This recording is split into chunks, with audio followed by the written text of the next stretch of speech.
Saber quem de fato a gente é vai além de saber qual é a nossa identidade nessa encarnação, como funciona o nosso corpo e como é que é a nossa personalidade nessa vida. Ter consciência disso tudo é muito importante, inclusive é uma das principais bases do meu trabalho. Mas existem camadas mais profundas na gente que, se a gente buscar quem a gente é nessa profundidade, é a única forma da gente transpor todo o sofrimento. Esse é um dos princípios da psicologia ayurvédica, que trabalha como uma terapia espiritual. Eu sou a Dania Machita, eu sou instrutora de yoga e terapeuta integrativa. A maioria das psicologias modernas aceitam o ego como sendo a nossa identidade central. Já o Ayurveda, ele vai um pouco além.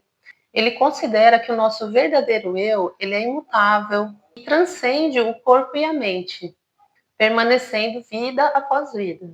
Então, conhecer a si mesmo é compreender como que é o nosso corpo físico, nosso eu mental, nossos pensamentos, nossas emoções, mas também o eu individual, que é a nossa essência. A compreensão de que a gente não é só o que a gente está vendo, o que a gente está acostumado, ela vai nos aproximar da nossa missão de alma. O que, que ela veio fazer nessa vida para evoluir espiritualmente? Para ajudar a entender esse conceito do autoconhecimento, é a gente pensar que se conhecer é também conhecer bem o cosmos, o universo, a natureza. Quando a gente olha o mundo com mais lucidez, a gente percebe que tudo que está fora também está dentro. Então a gente acaba se identificando com tudo que está ao nosso redor, porque tudo faz parte da gente. Então, lugares bonitos, montanhas, uma natureza exuberante, ela faz tão parte da gente quanto algo ruim, como crimes, como a discórdia. Então, se a gente perceber, tudo acaba refletindo em nós. Tudo isso é reflexo dos aspectos da nossa natureza humana. E quando a gente ignora isso, a gente ignora a si mesmo. A gente pode pensar também que o mundo existe para proporcionar experiências que revelam quem a gente é de verdade. Quando a gente vê o mundo com profundidade, encontramos a nós na natureza e a natureza em nós. E como que a gente pode fazer para desenvolver esse autoconhecimento? O primeiro passo é que a gente tem que aprender a se observar. Para isso, a gente pode meditar, fazer um silêncio interior, colocar atenção na forma que a gente pensa e que a gente sente. Como eu disse no começo, a gente pode começar a não aceitar mais a ideia de que o ego é o nosso eixo central, como se ele fosse a verdade absoluta da nossa constituição. E aí, silenciando a mente, acalmando os pensamentos, os sentimentos, a gente pode começar a rastrear esse eu até a sua origem espiritual, que vai além dos rótulos e papéis sociais. Então, o objetivo principal disso tudo é a gente reconhecer a nossa natureza pura e livre de condicionamentos. E lembrando que eu falei no comecinho do vídeo, que quando a gente encontra o nosso verdadeiro eu, a gente vai conseguir transpor todo o sofrimento. Isso significa que a raiz de todo o sofrimento é quando a gente se identifica com algo que está fora da gente. Então a gente sempre coloca um complemento depois do eu. Eu sou isso, eu tenho aquilo, isso me pertence. E os nossos problemas, eles surgem nessa parte quando a gente coloca um objeto depois do nosso pronome. Ou seja, a gente acaba achando que a gente é aquilo ou que a gente tem aquilo, que aquilo pertence a gente. E quando a gente simplesmente é, sem esses complementos, a gente consegue ser livre, se desapegar dessas coisas e realmente não sofrer. A gente simplesmente é. E ser por si só é sentir paz.